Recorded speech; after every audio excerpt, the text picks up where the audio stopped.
পুরোপুরি বন্ধ হতে হবে, একদম আওয়াজ হবে না। দরকারে ওই যেসব বাচ্চা আছে আলাদা করে দেন, একদম এক জায়গায় বসতে দেবেন না। খুচরো পয়সা 7-8টা এক জায়গায় হলেও নড়বেই, বাঁচবেই, আলাদা করে দিতে হবে বাচ্চাদের।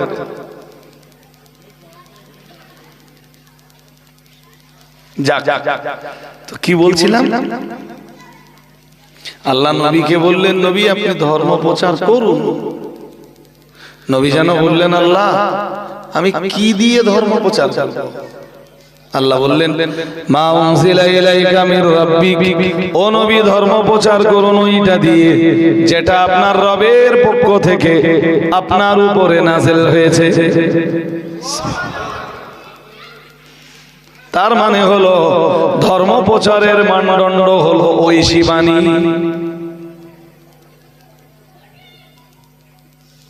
একদম এক কথায় ধর্ম প্রচারের মানদণ্ড ঐশী বাণী, আকাশ থেকে আসমান থেকে নাজেল হওয়া বাণীগুলো দিয়ে আপনি ধর্ম প্রচার করবেন।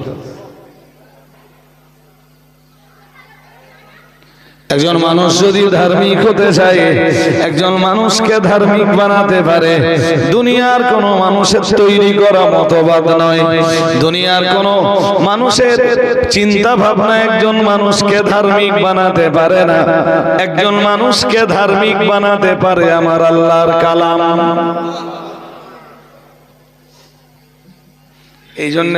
এই জন্য ধর্ম প্রচার হবে কোরআন, কোনো কথা নেই।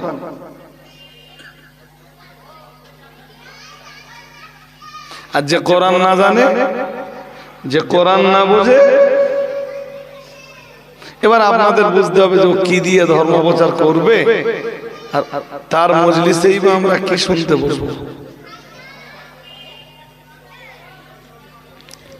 যদিও আমার দেশের একটা প্রচলন আছে, কিসসা কাহিনী ঘটনা জীবনী ইতিহাস হ্যান ত্যান 7-17 এটা সেটা আছে, কিন্তু এটা সেটা না, ওটা ধর্ম প্রচারের জন্য না, বরং ধর্ম প্রচারের মজলিসে এগুলো করা মানে ধর্মের সাথে আড্ডা মারা হয়, ধর্মের সাথে পাকামি করা হয়। ধর্ম প্রচার কোরআন দিয়ে।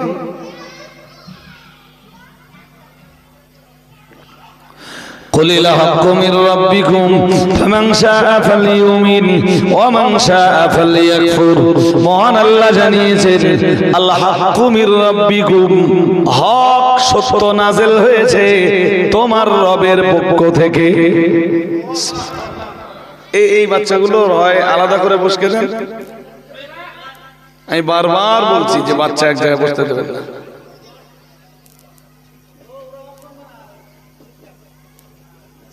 পুরো মজলিসটাই ঘেটে দেবেন, এক জায়গায় বসতে দেন না, আবার তোরা এক জায়গা থেকে গেলে হয় পুরো আলাদা করে দেন,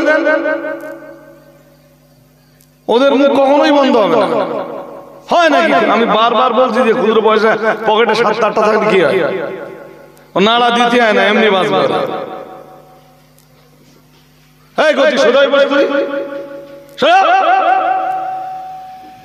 আড্ডা মারবার জায়গা জানা যায়।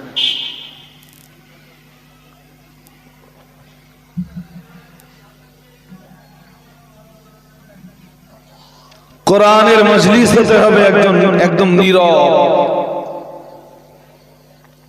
কামব্যাক করুন। কি বললেন আল্লাহ? সূরা কাহাফ 15 পারা। আল্লাহ বললেন, কুলিল হাক্কু মির রাব্বিকুম, ও নবী আপনি বলে দেন, হক সত্য আদালত ন্যায় পরায়ণতা এ তো তোমার রবের পক্ষ থেকেই নাযিল হয়েছে। আর একটু, হকের মানদণ্ড কখনো মানুষ তৈরি করতে পারে না। হক যে কোনটা, সত্য যে কোনটা, এইটা পৃথিবীর কোন মানুষ নির্ধারণ করে দিতে পারে না।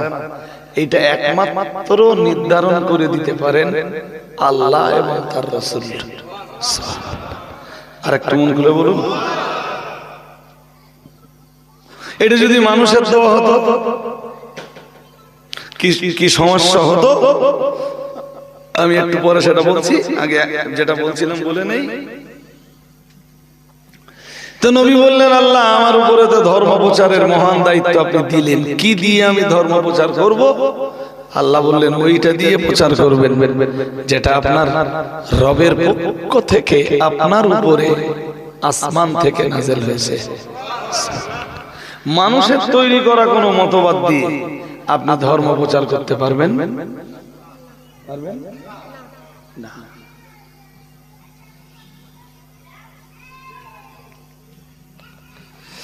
ইহুদিরা বিশেষ কতগুলো কারণে নবীকে নবী বলে কখনো মেনে নেয় আমাদের কখনোই মেনে নেয়। আর ওরা মানবে কেমনে? পৃথিবীর বহু নবী রাসূলকে ওরা নিজেদের হাতে হত্যা করেছে। একজন দুজন, এই পৃথিবীর ইহুদি জাতি এরা খুব খতরনাক জাতি। হিটলার 60 লক্ষের মতো ইহুদিদেরকে মারবার পরে বাকিদেরকে যখন ছেড়ে দিয়েছিল তখন বলেছিল যে যে ইহুদিগুলোকে আমি না মেরে ছেড়ে দিলাম,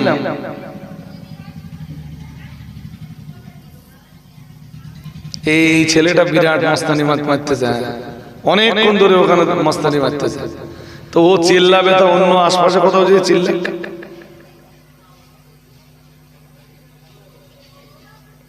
পরিবেশ নীরব না হলে না এসব কথাগুলো বলে বোঝানো যায়। যদি মনে হয় যে কথা বুঝবো, আর যদি মনে হয় না শুধু আওয়াজ শুনে বাড়ি যাবো, তাহলে একভাবে সুর করে কথা বলা যাবে, তাতে শ্রোতা বুঝলো না বুঝলো কিচ্ছু এসে যাবে না। তো হিটলার 60 লক্ষ ইহুদিকে মারবার পরে যখন অল্প কিছু ইহুদিকে ছেড়ে দিল, হিটলার সেদিন বলেছিল যে আমি কেন ইহুদিদের মারলাম, এই যে কটা মালের ছেড়ে দিছি পরবর্তী প্রজন্ম এদেরকে দেখে বুঝতে পারবে হিটলার কেন 60 লক্ষ ইহুদিকে মেরেছিল।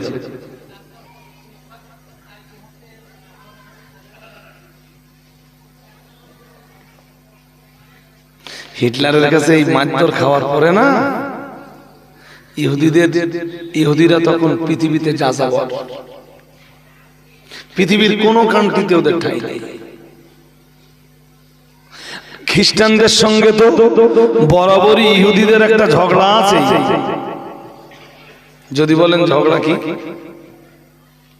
খ্রিস্টানদের নবী হলেন ঈসা, নাম কি? ওরা তো ঈসা নবীকে মেনেই নিতে পারে। আপনি কোরআন খুলে দেখুন, যদি আমার সেই কথাগুলো আলাদা আলাদা করে সব আপনাদের বোঝাতে হয় না, তাহলে আমার তো অনেক সময় চলে যাবে। তবে একটুখানি কনসেপশন দেই। সূরা মায়েদা একদম শেষের দিকে যে 111 সম্ভবত না 111 নম্বর আয়াত সূরা মায়েদা। আয়াতটা বেশ বড় একটা আয়াত। إذ قال الله يا عيسى ابن مريم, যখন মহান আল্লাহ ঈসা আলাইহিস সালামকে বলেছিলেন, ইস قال الله يا عيسى ابن مريم, যখন আল্লাহ ঈসা নবীকে বলবেন উযকুর নিয়ামতি, যখন আল্লাহ বলবেন হে ঈসা তুমি আমার নিয়ামতের স্মরণ করো, যে নিয়ামত আমি আল্লাহ তোমায় দিয়েছিলাম। আল্লাহ পাক জানিয়ে দিয়েছেন ওয়ালা ওয়ালিদাতিক, শুধু তোমার প্রতি নয় গো, তোমার মায়ের প্রতি যে নিয়ামত আমি দিয়েছিলাম ওই নিয়ামতের কথা তুমি স্মরণ করো। হতে পারে যে আমি সূরা মায়দার 111 নম্বর আয়াত আজকে প্রথমবার মজলিসে বলছি। তবে এখান থেকে 2-3 দিন আগে এই আয়াতটা, এই আয়াতের তাফসীর দেখছিলাম। তা এর যা তাফসীর, এই এক আয়াতের যা তাফসীর, এই এক মজলিসে বলে আমি শেষ করতে পারবো না।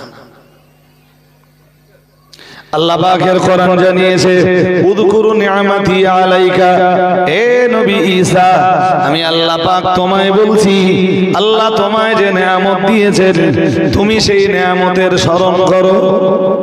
আমি আল্লাহ তোমায় যে নিয়ামত দান করেছি তুমি সেই নিয়ামতের কথা স্মরণ করো।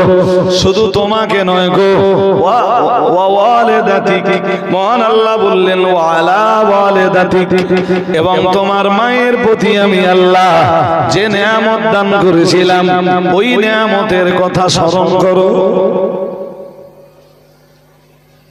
নিয়ামত আল্লাহ যেমন দিয়েছেন হযরত নবী ঈসা আলাইহিস সালামকে, ঠিক তথাইবচ মহান আল্লাহ নিয়ামত দান করেছেন হযরত ঈসা আলাইহিস সালামের মা হযরত মারিয়াম আলাইহাস সালামের উপর।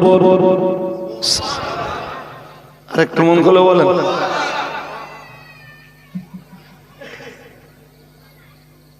এও তো ইতিহাস, বিরাট ইতিহাস।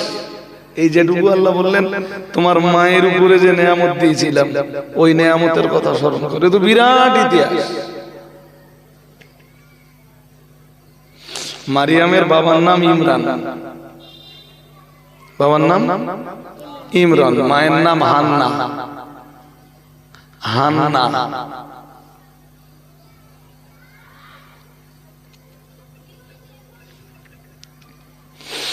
ইমরানের কোন সন্তান ছিল? আল্লাহর কাছে অনেক কাদা কাটার পরে আল্লাহ ইমরানকে একটা কচি দিলেন। বাট ওই কচি যখন পৃথিবীতে এলেন তখন ইমরান আর পৃথিবীতে নেই। বুঝতে পারেন?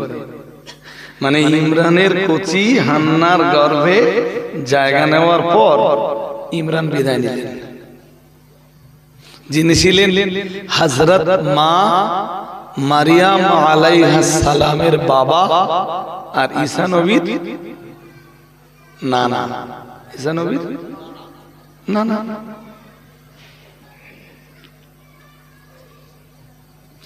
ইমরান পৃথিবীর যেমন ভালো মানুষ ছিলেন তেমন ভালো মানুষ ছিলেন তার স্ত্রী।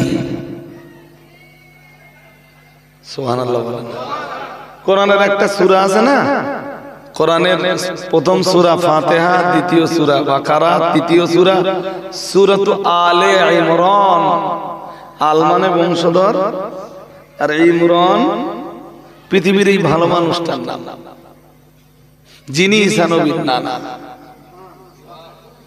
তো ঈসা নবীর নানার বংশধররা পৃথিবীতে এত ভালো মানুষ ছিল যে আল্লাহ তাদের নামে কোরআনের একটা সূরা নাযিল করেছেন, তাদের প্রশংসায়।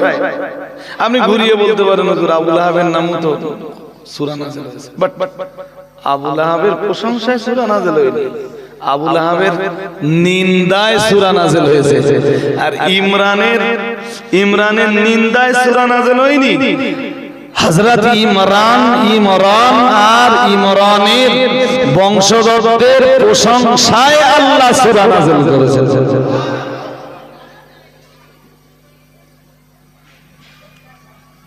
বাকিটা তো ইতিহাস। হান্নার গর্ভে যখন হযরত মারিয়াম ছিলেন, হান্না বিবির গর্ভে, মা মারিয়াম যখন তার মায়ের গর্ভে, ঈসা নবীর নানী তখন নিয়ত করলেন, বললেন ইন্নী নাযারতু লাকা মা ফি বাতনি মুহাররারান ফাতাকাব্বাল মিন্নি। ঈসা নবীর নানী, নানা তো বেঁচে নেই, নানা কবরে। ঈসা নবীর নানীও বিরাট ভালো মানুষ, খুব খুব খুব আল্লাহওয়ালি। নিয়ত করে ফেললেন, চট করে বললেন ইন্নী নাযারতু, আমি মান্নত করছি, লাকা তোমার জন্য, কিসের মান্নত? মা ফি বাতনি মুহাররারান, আমার পেটে যেটা আছে এইটা পৃথিবীতে আসবার পরে এরে আমি মসজিদে আকসার খাদেম বানাবো। কি বানাবো? কোন মসজিদে? মসজিদে আকসা। সুবহানাল্লাহ বলেন। প্যালেস্টাইনের যেটাকে আপনারা বলেন বাইতুল মুকাদ্দাস। বাইতুল মুকাদ্দাস তো আজকের না। আল্লাহ পাকের নবী সাহাবী হযরত আবু যার একদিন রাসূলুল্লাহকে জিজ্ঞেস করলেন, হযরত আবু যারের বর্ণনা, বলতো ইয়া রাসূলুল্লাহ, আমি আমার রাসূলকে জিজ্ঞেস করলাম, হে আল্লাহর রাসূল, আইয়ু মসজিদিন উদিয়া আফদাল, ইয়া রাসূলুল্লাহ, ইয়া হাবিবাল্লাহ, হুজুর, দুনিয়ার কোন মসজিদ প্রথম তৈরি হয়েছে? প্রিয় নবী মুহাম্মদুর রাসূলুল্লাহ সাল্লাল্লাহু আলাইহি ওয়াসাল্লাম আল্লাহ পাকের নবী বললেন, কালা মসজিদুল হারাম। মুহাম্মদুর রাসূলুল্লাহ সাল্লাল্লাহু আলাইহি ওয়াসাল্লাম বললেন, পৃথিবীতে প্রথম যে মসজিদ তৈরি হয়েছে ও মসজিদের নাম মসজিদুল হারাম। কি নাম? কাবা। কি নাম?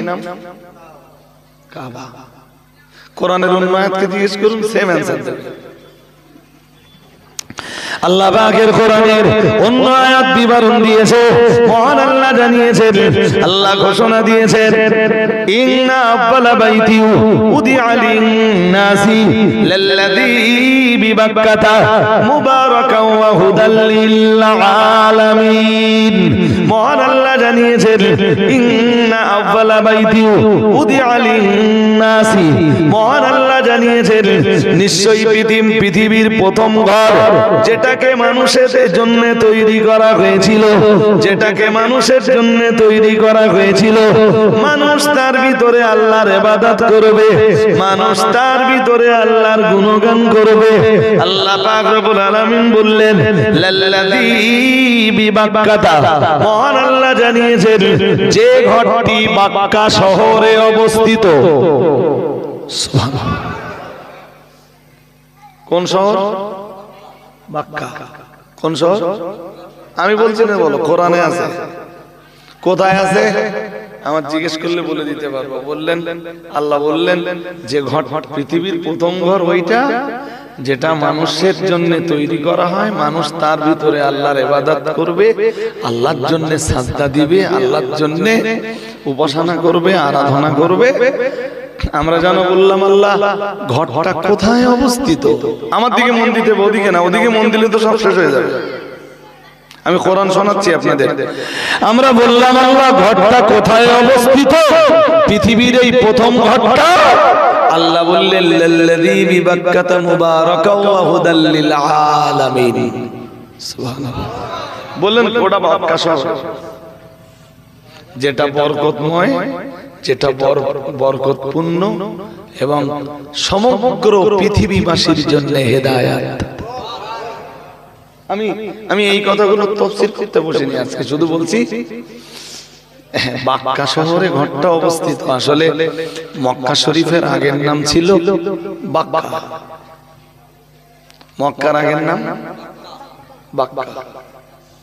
বাক্কা মানে ঘাড় মুটকে দেওয়া। এরম করে ধরে, এরম করে ঘাট কি করা?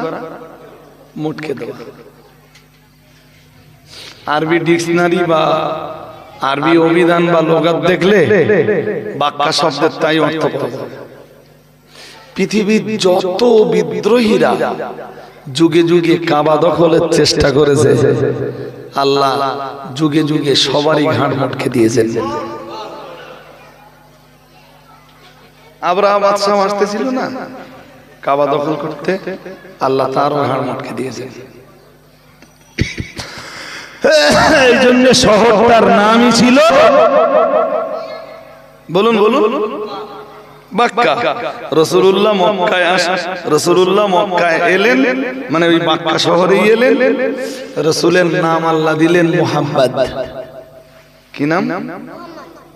মুহাম্মদ, আর মুহাম্মাদের প্রথম অক্ষরটা মিম, সাল্লাল্লাহু আলাইহি ওয়াসাল্লাম প্রথম অক্ষরটা মিম, আর বাক্কার প্রথম অক্ষরটা বা। বড্ড খারাপ দেখাচ্ছিল মুহাম্মদ সাল্লাল্লাহু আলাইহি ওয়াসাল্লাম যে শহরে এসেছেন সেই শহরের নাম বাক্কা হবে, বড্ড খারাপ দেখাচ্ছিল। তাই মুহাম্মদ সাল্লাল্লাহু আলাইহি ওয়াসাল্লামের নামের প্রথম অক্ষরটা নিয়ে আর বাক্কা শহরের প্রথম অক্ষর বাটা উড়িয়ে দিয়ে নবীর নামের প্রথম অক্ষরটা নিয়ে মিম অক্ষরটা ওর আগে লাগিয়ে দেওয়া হয়ে হলো, ছিল বাক্কা, হয়ে গেল মক্কা।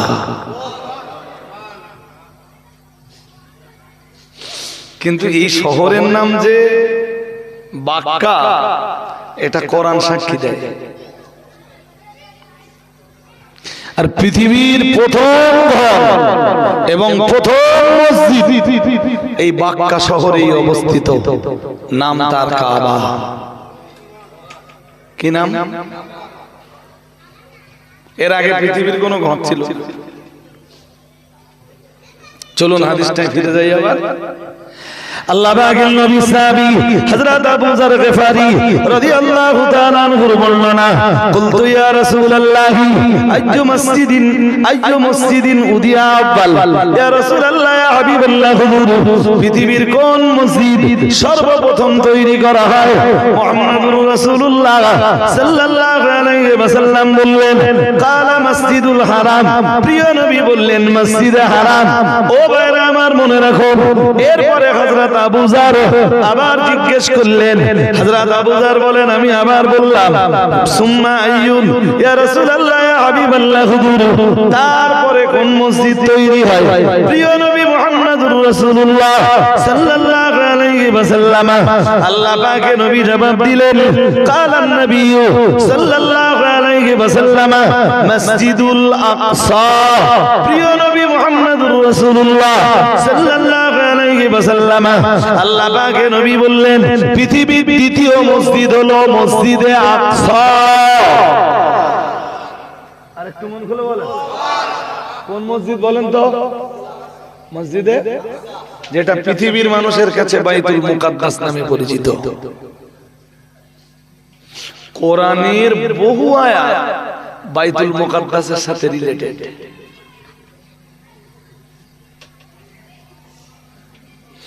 ইসলামের সাথে ফিলিস্তিনের সম্পর্ক কি এটাও মুসলমানরা জানে না, আর ইসলামের সাথে বাইতুল মুকাদ্দাসের সম্পর্ক কি এটাও মুসলমানরা জানে না।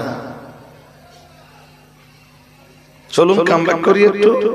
সেই বলতেই যখন বসেছি আর খানিকটা যখন বলেই ফেলেছি, তা আর খানিকটা অন্তত আপনাদের কনসেপশনটা দেই, আর একটু কনসেপশন পেলে আপনাদের একটু সুবিধা হয়। চলেন আর একটু কনসেপশন নেন। সূরা আলে ইমরান, ওই যেখানতে পড়ছিলাম, মারিয়ামের মা, মারিয়ামের মানে ঈসা নবীর নানী, চট করে নিয়ত করে ফেললেন,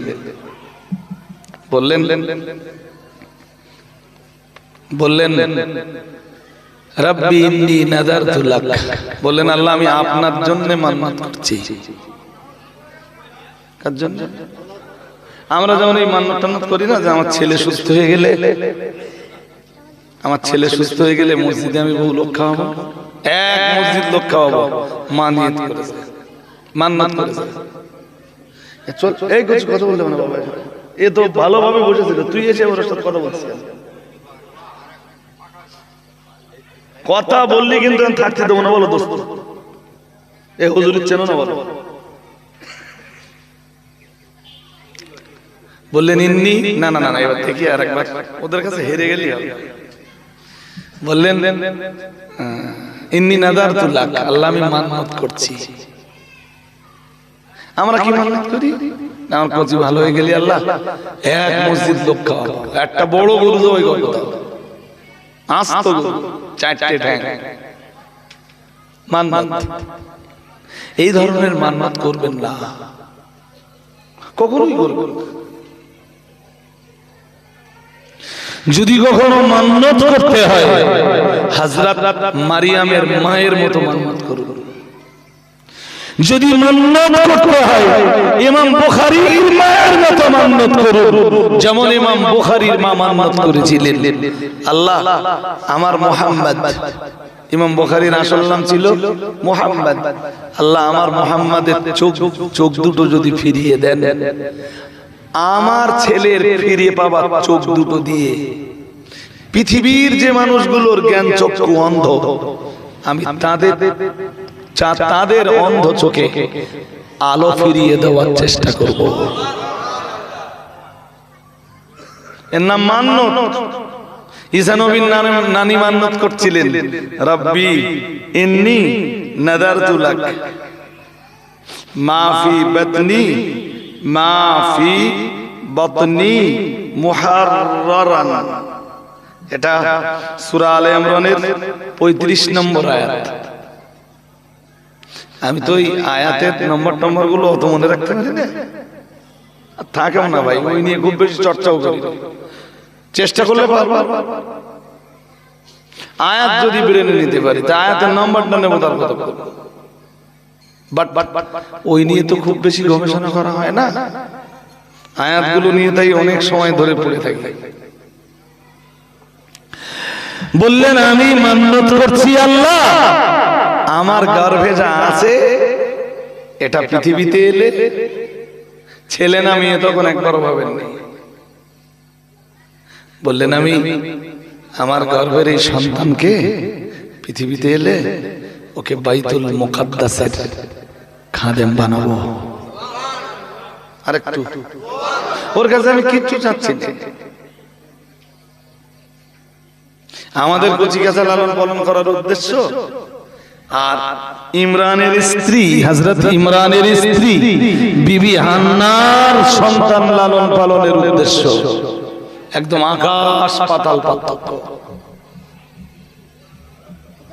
আল্লাহ আমার যদি একটা কচিকাঁচা না হয়, আমার এই মাঠা দেখবে কে, আমার এই বাড়িতে বাস করবে কে, আমার ব্যবসা বাণিজ্য দেখবে কে, আমার মার্কেটের দোকান চালাবে কে, পৃথিবীতে আমার নাম বহাল রাখবে কে।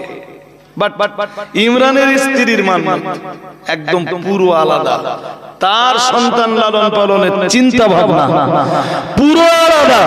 আল্লাহ আমার সন্তানের কাছে আমি সেবা চাইছি না, আমি খেদমত চাইছি না, আল্লাহ আমাকে তুমি যে সন্তানটা দিয়েছো এই সন্তানটা পৃথিবীতে আমি ওকে বাইতুল মুকাদ্দাসের খেদমতের জন্য ছেড়ে দিব। বাবা সন্তান লালন পালন করবে তো এই চিন্তাটা কেন থাকবে যে আমি বুড়ো হলি খাবো কি যদি বুঝি না হয়। খিলানে ওয়ালা জোর করে বলেন, খিলানে ওয়ালা যদি আল্লাহ হয় তোমার ওই টেনশন আসতেছ কেন? বুড়ো বয়সে বসে বসে খাবা। যাক আমি আবার এর ভিতরে ঢুকলে আমি আর পার হতে পারবো না। একটা প্রসঙ্গের ভিতরে ঢুকে গেলে সেই প্রসঙ্গের ভিতর থেকে বেরিয়ে আসা পাশ কাটানো এ তো বিরাট কঠিন ব্যাপার। এখন ছেলে না মেয়ে তিনি কিছু জানতেন না, তবে সাধারণত নিয়ম কি ছেলেরাই মসজিদের না নাকি আমার এলাকার কোন মসজিদের নাম জানা আছে যে মসজিদে আজান দেয় মহিলা, খেদমত করে মহিলা, একামত দেয় মহিলা, এরা মহিলা আছে নাকি? পৃথিবীর কোন মসজিদে নেই। বহু দল মত বহু কিছু আছে, কিন্তু কোন দলের লোক কোন মেয়ে ছেলেরা আজান দেওয়ার জন্য মসজিদে তুলি না। হ্যাঁ অর্ডার দিয়েছি আমরা, গজল গাওয়ার জন্য মেয়ে ছেলে তোলা যাবে, কোন জায়গায় তোলা যাবে না, শুধু গজল গাওয়ার জন্য তোলা যাবে। আমার কথা বোঝেন দেখেন না, এখন ইউটিউব খুলেন মেয়ে মধ্যে একসাথে গজল গাচ্ছে, সেই সেই সেই সেই কি যে বলে ওরে আমার মাথায় আসে না। না না মেয়েটা খানিক বলে মদ্দাটার উপর একটা চাপান দিলে, তারপরে আবার মদ্দাটা মেয়েটার উপর এরকম চাপান দিলে,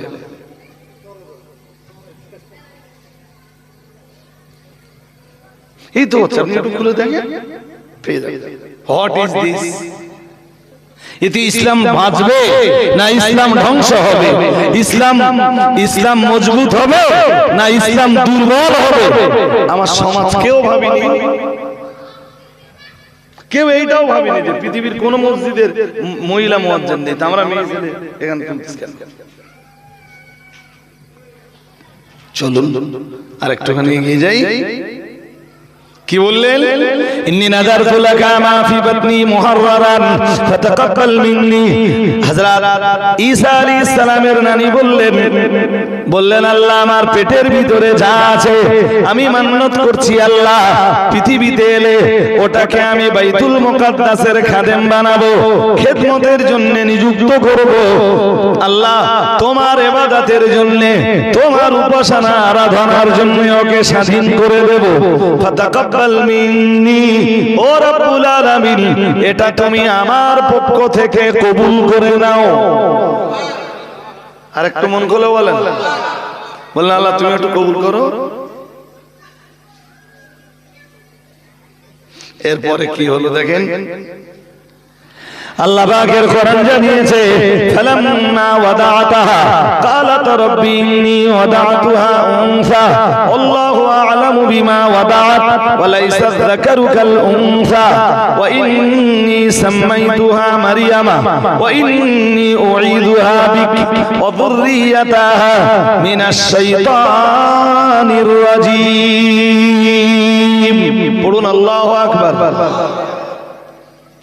হযরত ঈসা আলাইহিস সালামের নানি যান আর এরপরে মহান আল্লাহ জানিয়েছেন ফালাম্মা ওয়াদাআতাহা, বিবি হান্না যখন তার গর্ভের বাচ্চা প্রসব করলেন, গর্ভের বাচ্চা যখন প্রসব করলেন তখন তিনি বললেন ক্বালাত রাব্বি ইন্নী ওয়াদাতুহা উনসা।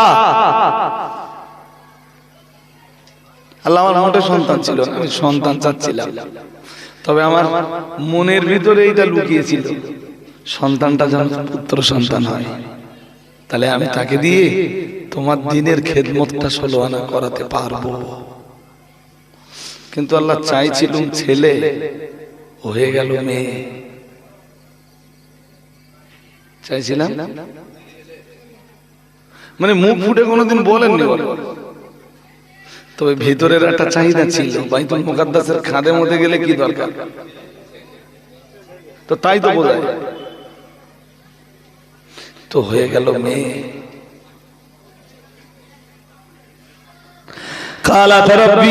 قالت ربي إني وضعتها أنثى والله أعلم بما وضعت। মহান আল্লাহ জানিয়েছেন ছেলে হলো না মেয়ে হলো, বিবি হান্নার গর্ভ থেকে পুত্র সন্তান দুনিয়াতে এলো না, কন্যা সন্তান দুনিয়াতে এলো। ওটা মারিয়ামের, ওটা বিবি হান্নার চাইতে আল্লাহ বেশি ভালো জানেন। এরপরে মহান আল্লাহ জানিয়েছেন ওয়ালাইসা যাকারু কাল উনসা। মহান আল্লাহ বললেন শোনো হে আমার বান্দি হান্না শোনো, আমি আল্লাহ পাক রব্বুল আলামিন তোমায় বলছি ওয়ালাইসা যাকারু কাল উনসা। আল্লাহ পাক রব্বুল আলামিন বললেন তোমার হয়তো চাহিদা ছিল পুত্র সন্তানের, কিন্তু দিলাম আমি কন্যা সন্তান। এরপরেও তুমি মনে রাখো আমি আল্লাহ পাক রব্বুল আলামিন বলছি এ কন্যা এমন কন্যা, এ কন্যা সন্তান দুনিয়ার আর অন্য কন্যা সন্তানের মতো নয়, এ কন্যা সন্তানের সমতুল্য বহু পুত্র সন্তানও নয়। তোমারে তো মেয়ে দিয়েছি, এটা তুমি জেনে রাখো এ মেয়ে এমন মেয়ে যে মেয়ের সমান দুনিয়ার বহু ছেলেও নয়। লাইসা যাকার কাল উনসা, ছেলেরাও নয় এই মেয়ের মতো। সুবহানাল্লাহ। মেয়ের বাবা যারা ভেঙে পড়লে হবে না, আপনাকে ভাবতে হবে যে আমার মেয়েটাকে আমি মারিয়ামের মতো করে গড়ে তুলবো। এমন ভাবে ইসলামিক কালচার করে তুলবো পৃথিবীর বহু পুত্র সন্তানের বাবাও যেন আমার কাছে হিমশিম খেয়ে যায়।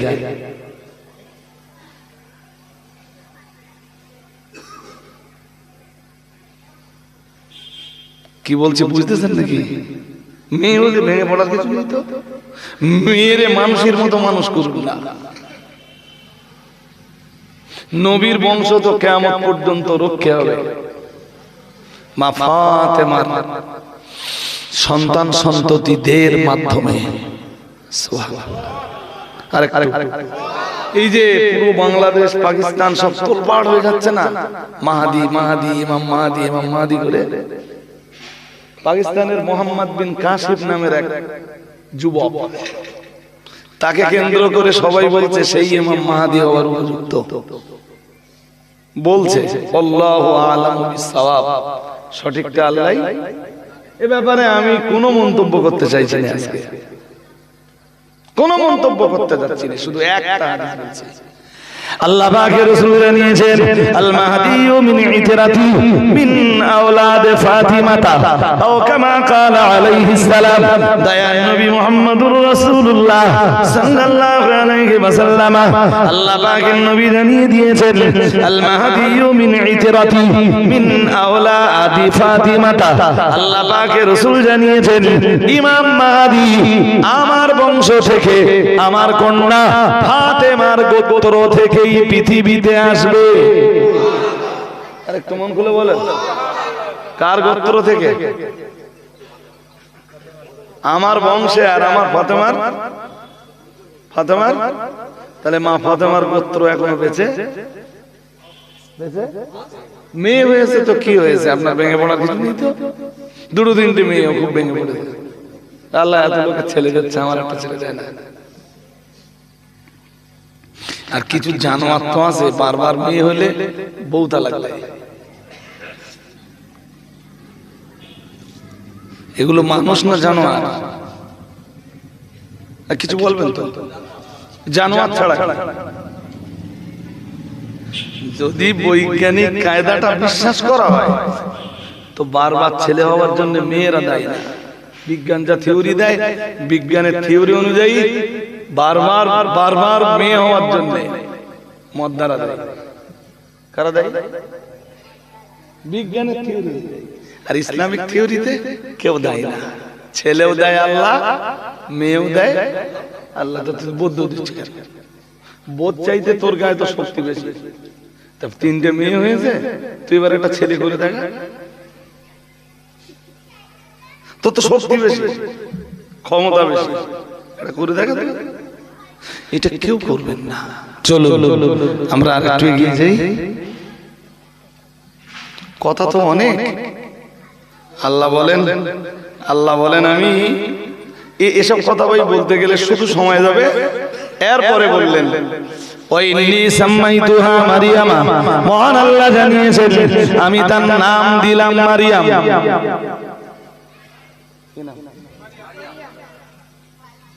অথবা মারিয়ামের হযরত ঈসা নবীর নানী বললেন আমি তার নাম দিলাম মারিয়াম।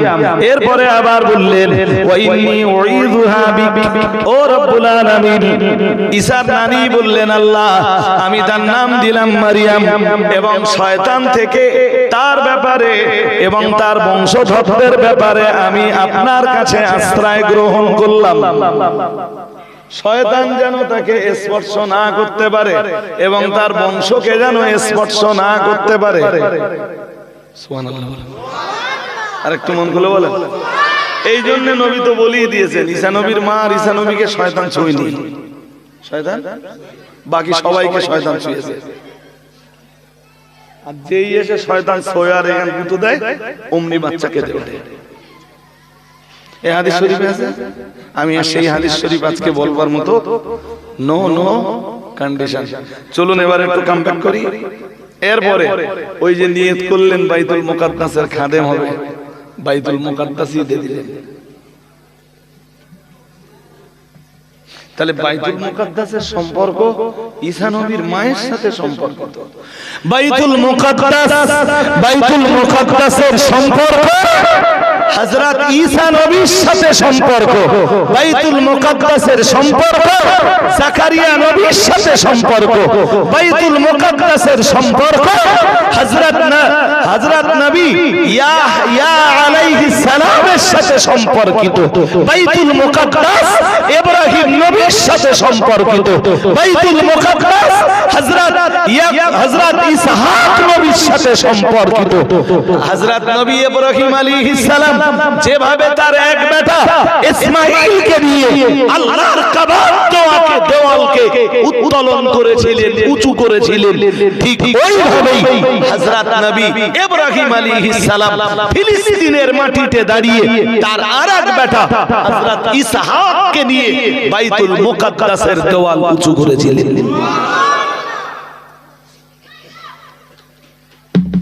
বাইতুল মুকাদ্দাস তো কোরআনের সাথে রিলেটেড। কোরআনের বাইতুল মুকাদ্দাসের সাথে রিলেটেড যে আয়াতগুলো আছে, কোন হুজুরের পক্ষে এশার নামাজ পড়ে বসে ফজরের নামাজ পর্যন্ত কোন হুজুর শেষ করতে পারবে না। মা মারিয়াম ছোটবেলায় লালিত পালিত হচ্ছেন বাইতুল মুকাদ্দাসে। সুবহানাল্লাহ। আর একটু জোর করে বলুন। তখন ওনার হযরত মা মারিয়ামের খালু নবী জাকারিয়া, নাম কি? জোর করে বলো না কেন? নবী জাকারিয়া আলাইহিস সালাম তখন বাইতুল মুকাদ্দাসের ইমাম। বাইতুল মুকাদ্দাসের এও তো কোরআনের কথা। ওখান থেকে আপনি আরেকটু আগান, ওই যে আয়াতগুলো আপনাদের শোনাচ্ছিলাম, ওখান থেকে আর এক ধাপ আগালে, ওখান থেকে আর এক ধাপ আগালে আমরা ঠিক ওই জায়গায় ঢুকে যাব। নবী জাকারিয়া আলাইহিস সালামের বাইতুল মুকাদ্দাস কাছে বাইতুল মুকাদ্দাসের চাবি থাকতো।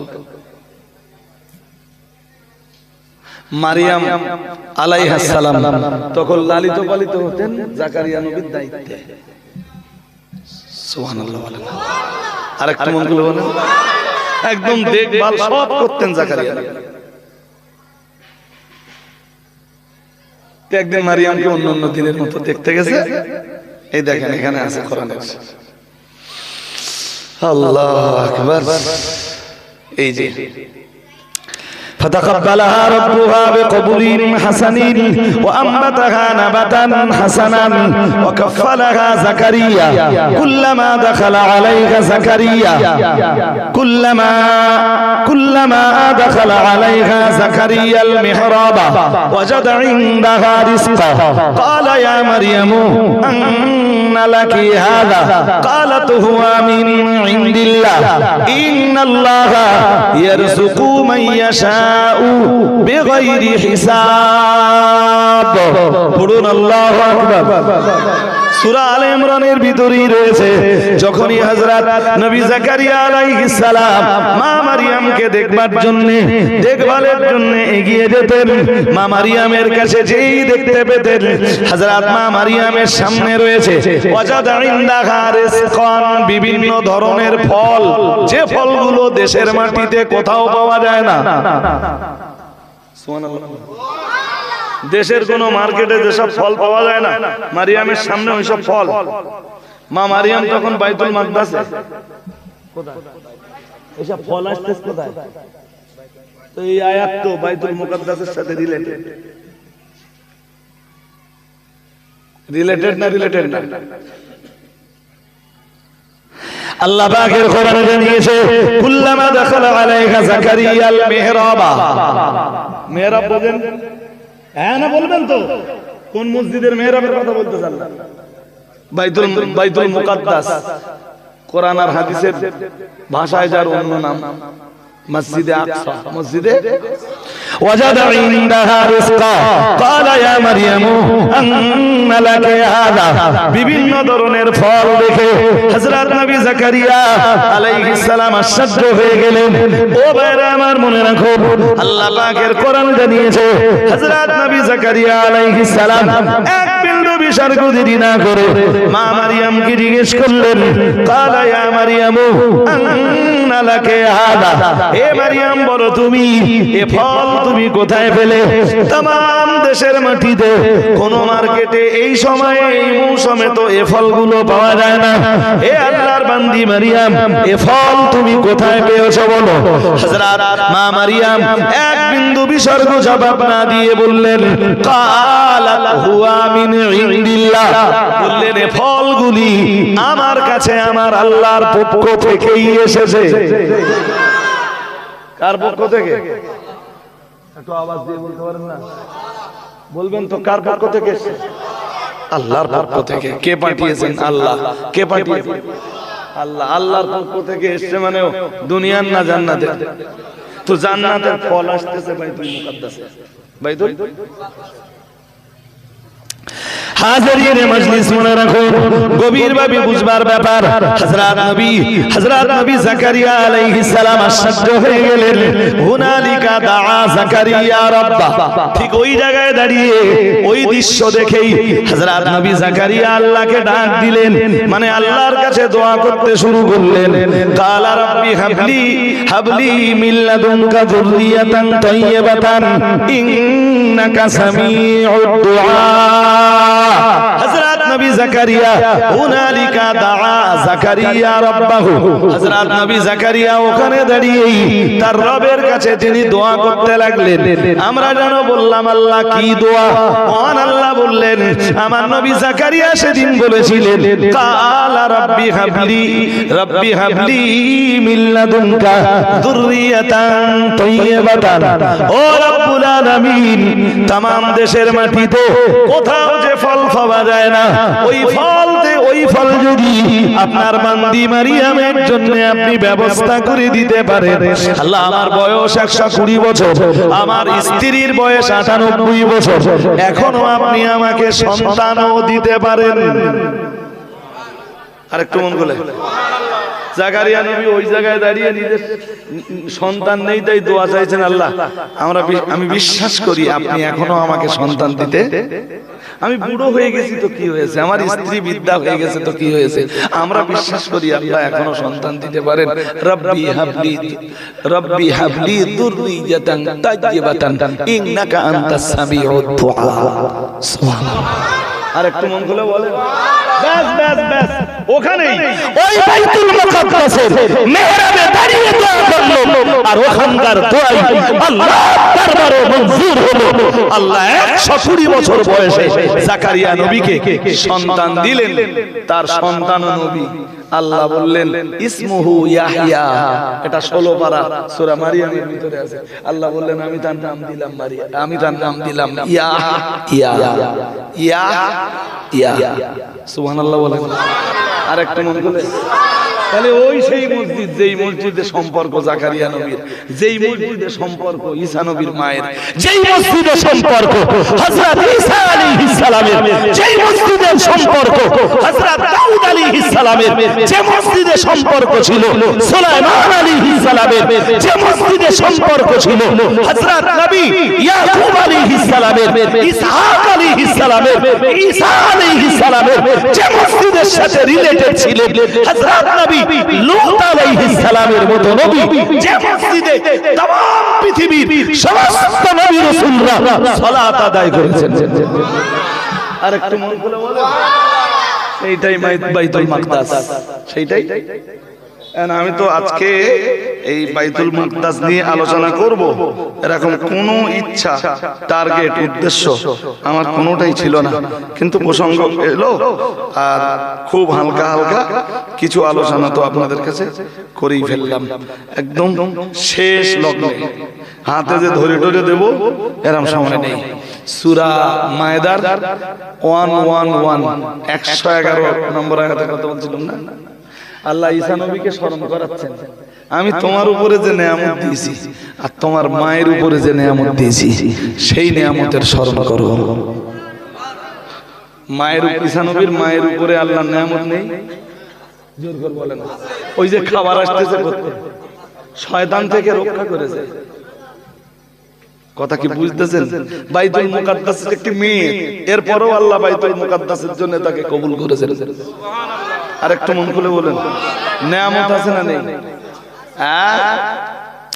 হাজিরিন মজলিস মনে রাখো, মহান আল্লাহ জানিয়েছেন আর স্মরণ করো হিদায়াতুকা বিরুহিল কুদুস। মহান আল্লাহ বললেন হে আমার নবী ঈসা, যখন আমি তোমায় সাহায্য করেছিলাম বিরুহিল কুদুস, জিবরাইলকে দিয়ে, তুকাল্লিমুন নাসা ফিল মাহদি ওয়া কাহালান।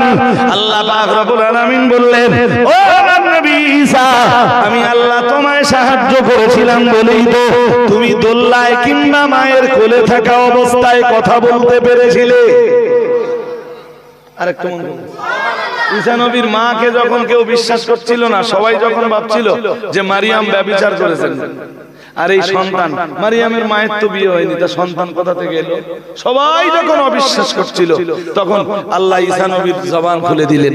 মাত্র 40 দিন বয়সে ঈসা নবী বললেন, কালা ইন্নী আব্দুল্লাহ আতানিয়াল কিতাবা ওয়া জাআলানি নাবিয়্যা ওয়া জাআলানি মুবারাকান আইনামা কুনতু ওয়া আওসানি বিস-সালাতি ওয়াস-যাকাতি মা দুমতু হাইয়্যা। وبرم بوالدتي وبرم بوالدتي ولم يجعلني جبارا شقيا। আরেকটু মনে বলে, ঈসা তোমার মনে পড়ে না? আমি তো তোমাকে সাহায্য করেছিলাম বলে তুমি কথা বলতে পেরেছিলে, নইলে 40 দিনের বাচ্চা কথা কয় কেন? তো মনে পড়ে না ঈসা? সেই দিনের কথা একটু মনে করো। এরপরে আল্লাহ বললেন, ওয়া ইযা আল্লামতুকাল কিতাবা ওয়াল হিকমাতা ওয়াত তাওরাতা ওয়াল ইনজিল, আমি আল্লাহ তোমাকে কিতাবের জ্ঞান দান করলাম, এরপরে কেন বিজ্ঞান দান করলাম, তাওরাতের জ্ঞান দান করলাম, ইনজিলের জ্ঞান দান করলাম। ওয়া ইয তাখলুকু মিনাত তিনি কা হায়াতিত তাইর, মহান আল্লাহ জানিয়েছেন তুমি তৈরি করতে মিনাত তিন, মাটি দিয়ে পাখির মতো আকৃতি তৈরি করতে, মানে কা হায়াতিত তাইরি বিইذনি আমার হুকুমে, ফাতানফুখু ফিহা ফাতাকুনু তাইরাম বিইذনি, আর তুমি তাতে ফুঁক দিতে আর অমনি পাখিটা জিন্দা হয়ে যেত। কাদা দিয়ে পাখির মতো বানাতেন, এরকম ডানা ধরে উড়ে যেত। আমি এর ব্যাখ্যা করতে পারছি না, বসিরহাট হুজুর কেবলা এই আয়াতের ব্যাখ্যা লিখেছেন যে ওই পাখি যখন মানুষের চোখের আড়ালে চলে যেত, পড়ে যেত। আল্লাহ সৃষ্টি করা পাখি আর ঈসা নবীর তৈরি করা পাখি, দুই পাখি এক নাকি? জোর করে বলেন। আল্লাহ সৃষ্টি করা পাখি ও মরার আগ পর্যন্ত উঠতে থাকবে, আর ঈসা নবীর তৈরি করা পাখি এ মানুষের চোখের সামনে শুধু উঠবে, যে চোখের আড়ালে যাবে। তফসির কারকরাও তফসির তাই লিখেছেন, বসিরহাট হুজুর যা লিখেছেন তফসিরের কিতাবে আমি নিজে চোখে তাই পড়েছি। তাতে কি হয় জানেন? বসিরহাট হুজুর কেবলার প্রতি যতটা আস্থা ছিল, হুজুরের প্রতি আস্থাটা আরো বেড়ে যায়। হাজিরিনে মজলিস মনে রাখুন, এরপরে মহান আল্লাহ বললেন, ওয়াতুবরিউল আকমাহা ওয়াল আবরাসা বিইذনি, মহান আল্লাহ বললেন তুমি তো আমার হুকুমে ঈসা জন্মন্ধ লোকের চোখে হাত দিলে সে তার চোখ ফিরে পেত। আরেকটু মন খুলে বলেন, ওয়ালা আবরাসা, কুষ্ঠ রোগীর গায়ে হাত দিলে তোমার হাতের ছোঁয়ার বরকতে কুষ্ঠ রোগ আমার হুকুমে ভালো হয়ে যেত। ঈসা অনেক কিছু দিলাম তোমাকে, ওয়া ইস্তুখরিজুল মাউতা বিইذনি, এরপরে তুমি কবর থেকে মুর্দাদেরকে বার করতে পারতে। কবর থেকে ঈসা নবী তাফসীরকারকরা লিখতেছে, আমি বলেছি না এই আয়াতের ব্যাখ্যা দিলে আমার আরো 2 ঘন্টা ওয়াজ করতে পারতা। 4 জন মুর্দাকে জিন্দা করেছেন। সুবহানাল্লাহ বলেন। তাদের ভিতরে 2 জন কবর থেকে উঠে আসার পরে আবার বেশাদী হয়েছে, তার বাচ্চা কাচ্চা হয়েছে। আরেকটা মন খুলে বলো, তাফসীরকারকরা তো তাই লিখেছে। আল্লাহ ওইটাই বলতেছে, ঈসা তোমার এত কিছু দিলাম, তুমি এই সব দিনের কথা স্মরণ করো। এরপরে আল্লাহ বললেন, ওয়া ইয কাফারতু বানি ইসরাঈলা আনকুম ইয জিতাহুম বিল বাইয়িনাত ফাকালা আল্লাযীনা কাফারু মিনহুম ইন হাযা ইল্লা সিহরুম মুবিন, মহান আল্লাহ জানিয়েছেন, ওয়া ইয কাফারতু বানি ইসরাঈলা আনকা, আল্লাহ পাক রব্বুল আলামিন জানিয়েছেন, এরপরে যখন আমি আল্লাহ বানি ইসরাঈলদের হাত থেকে তোমাকে রক্ষা করলাম। ঈসা নবী এত কিছু দেখেছে, এত মুজিজা দেখেছে ওই বনি ইসরাইল জাতি, আর ইহুদি বলো ওই বনি ইসরাইল জাতির ভিতরে। বনি ইসরাইলের সবাই ইহুদি না, তবে ইহুদি বলো ওই বনি ইসরাইল জাতির ভিতরে। এরপরেও ওই ইহুদিরাই ঈসা নবীর ঘর ঘিনে নিলে ঈসা নবীকে মার্ডার করবে। আল্লাহ বলেন, ঈসা আমি তখন তোমাকে তোমার ঘর থেকে আসমানে উঠিয়ে নিলাম।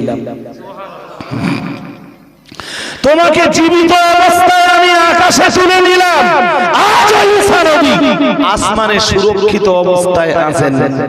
খুব তাড়াতাড়ি ঈসা নবী আবার পৃথিবীতে আসবেন। আর একটু ঈসা নবী যখন পৃথিবীতে আসবেন, মুসলমানদের নেতা তখন হবে ইমাম মাহদী। ও বাবাজিরা ভাইরা মনে রাখুন, ইমাম মাহদী তখন তামাম পৃথিবীর অল ওয়ার্ল্ডের মুসলমানদের নেতা। জয় তখন মুসলমানদের সুনিশ্চিত হয়ে যাবে।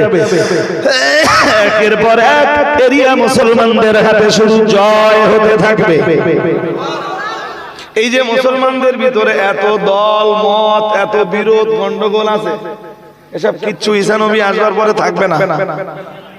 হযরত ইমাম মাহদী আলাইহিস সালামের আত্মপ্রকাশ যখন ঘটবে, এসব দল মতবাদ আর কিছুই থাকবে না। তামাম মুসলমানরা একটা পতাকার তলায় দাঁড়িয়ে তখন যুদ্ধ করবেন। ও ভাইরা আমার মনে রাখুন, আমি আপনাকে ইতিহাস বলতে চাইনি, শুধু স্মরণ করিয়ে দিতে চাইছি। সেদিনের পৃথিবী হবে মুসলমানদের পৃথিবী, সেদিনের পৃথিবী ইমাম মাহদীর পৃথিবী, সেদিনের পৃথিবী হযরত নবী ঈসা আলাইহিস সালামের পৃথিবী। আরেকটু মন খুলে বলো, সেদিন খুব বহু আলেম ওলামারা যার দাবি করতেছে, তাদের দাবি যদি সঠিক হয় তাহলে তো সে খুব কাছে, সে খুব, এবং এই দাবি যদি সত্য হয়, যদিও আমি এ নিয়ে পক্ষে বিপক্ষে এক্ষুনি কিচ্ছু বলতে চাচ্ছি না, তবে খুব তাড়াতাড়ি আমি হযরত ইমাম মাহদী আলাইহিস সালামের আগমনের কিছু বার্তা নিয়ে, যে হাদিসগুলো আছে ইমাম মাহদী সম্বন্ধে, ওই হাদিসগুলো নিয়ে খুব তাড়াতাড়ি আমি কোনো একটা মজলিসে আসব ইনশাআল্লাহ। বলুন সবাই, বলুন ইনশাআল্লাহ। আল্লাহ আমাদের সবাইকে বোঝার তৌফিক দান করুন, বলুন আমিন। একদম দেরি করেন না। তো আপনারা যেভাবে শুনছিলেন খুব ভালো মনোযোগ ছিল। এইভাবে যদি আমি কোরআন হাদিস দিয়ে আলোচনা করতেই থাকতাম তো আরো 2 ঘন্টা করলেও আপনারা আলোচনা শুনতেই থাকতেন, তাই না? বাট আজকে আমার হাতে সময় আর নেই। তো ফুলবাড়ির মানুষদের কাছে আমার দাবি, ফুলবাড়িতে তো আমার এক সময় ভালোই যাতায়াত ছিল, আপনারা অনেকে খবর রাখেন, আর বহু মানুষ তাদের ভিতরে কবরে চলে গেছেন। আল্লাহ তাদের কবরকে বেহেশতের নূর দিয়ে ভর্তি করে দেন, বলেন আমিন। বলুন আমিন। বহু মানুষ চলে গেছে, যায়নি, চলে গেছে। আবার বহু মানুষ যারা বয়স কম ছিল তারা বুড়ো হয়ে যাচ্ছে। তো আবারও আপনারা বললেন ইনশাআল্লাহ আসবো। সাহায্য আছে নাকি? কইছে সাহায্য এস নাকি? সাহায্য তোমার এই পিছনে থাকা অভ্যাস কেন? লাস্ট আপনাদের কাছে যে বার্তা, সেটা হলো খাদিজার জন্য আমি গত বছর থেকে যে অভিযানটায় নেমেছিলাম, খাদিজার সদস্য বাড়াও অভিযান। সদস্য বাড়াও অভিযান মানে যারা সদস্য হবে বছরে একবার করে তারা একটা পয়সা দেবে। সেটা 500 টাকা হতে পারে, 300 টাকা হতে পারে, 400 টাকা হতে পারে, 200 টাকা হতে পারে।